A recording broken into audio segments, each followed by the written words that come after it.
ગુજરાતીમાં એક કહેવત છે, ઘરડા વગર ગાડા પાછા ન વળે. આ કહેવત કઈ રીતે પડી તેની પાછળ એક રસપ્રદ વાર્તા છે. આ વાત છે ખૂબ જૂના જમાનાની. તે સમયે લગ્નની જાન બળદગાડામાં જતી. એક હરોળમાં લગભગ 70 થી 80 બળદગાડાની લગાર લઈને વરરાજો પરણવા જતો. ત્યાં કન્યા પક્ષના લોકો તેમનું સ્વાગત કરે. 4 થી 5 દિવસનો સમારોહ હોય ત્યાં સુધી તેમની મહેમાન ગતિ કરે, પછી રંગે ચંગે વિદાય કરે. હવે આવી જ એક જાન ગામમાંથી નીકળવાની તૈયારી કરી રહી હતી. જેના લગ્ન હતા તે ભાઈને કોઈ વડીલ સાથે કોઈ બાબતમાં બોલવાનું થયું, એટલે તેણે ગામમાંથી પોતાના લગ્નમાં આવનાર સૌને એક ફરમાન મોકલ્યું. મારા લગ્નની જાનમાં એક પણ ઘરડો માણસ નહીં જોઈએ, કેવળ યુવાનોને જ આવવાની છૂટ. હવે વરરાજાનું જ ફરમાન હોય તો માનવું તો પડે જ, કેમ કે લગ્ન પણ તો એના જ છે ને. બધા યુવાનો લગ્નમાં જવા તૈયાર થવા લાગ્યા.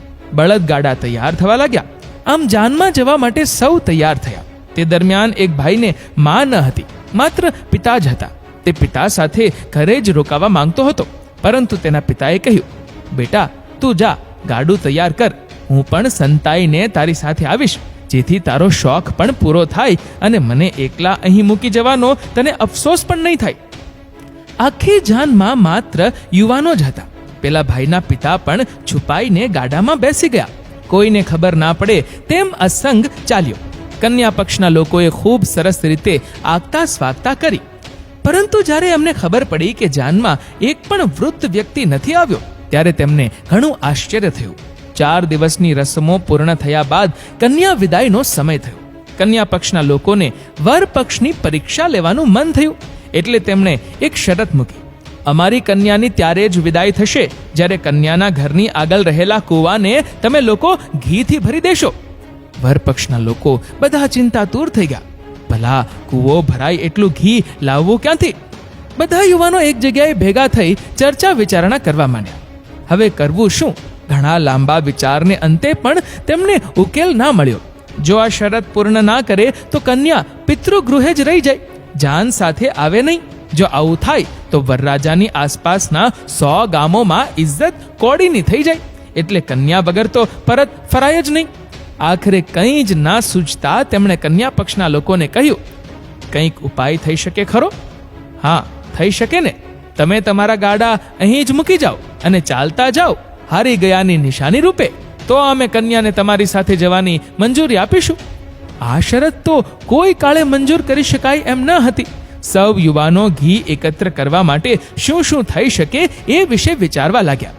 આ દરમિયાન પેલો યુવાન જે પોતાના પિતાને સંતાડીને સાથે લાવ્યો હતો એ પણ ચિંતાતુર દેખાતા પિતાએ તેને પૂછ્યું, શું થયું બેટા?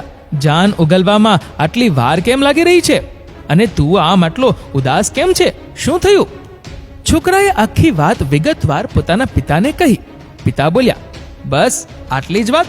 તું વરરાજાને જઈને કહે કે આ સમસ્યાનો ઉપાય છે, પરંતુ ઉપાય મારા પિતા પાસે છે, જેમને હું છુપા વેશે અહીં લઈ આવ્યો છું. પણ એમની એક શરત છે, જેના વિશે તેઓ ખુદ કહેશે. છોકરો ડરતો ડરતો ગયો અને વાત કહી. પહેલા તો સૌ તેના પર ગુસ્સે થયા, પછી કહ્યું, તારા પિતાને બોલાવ, જોઈએ તેઓ આ સમસ્યાને કઈ રીતે સુલઝાવે છે. છોકરાના પિતા આવ્યા અને પોતાની વાત રજૂ કરી. મારી શરત આ મુજબ છે, આજ પછી ક્યારેય ઘરડા લોકોનું અપમાન ના કરવું, તેમની વાત માનવી. જો મારી આ વાત મંજૂર હોય તો ઉપાય કહું. વરરાજો બોલી ઉઠ્યો, ભલે તમે કહો છો એમ થશે. હવે તમે આ સમસ્યાનો ઉકેલ જણાવો, હું એ કન્યા પક્ષના લોકો સમક્ષ જ જણાવીશ.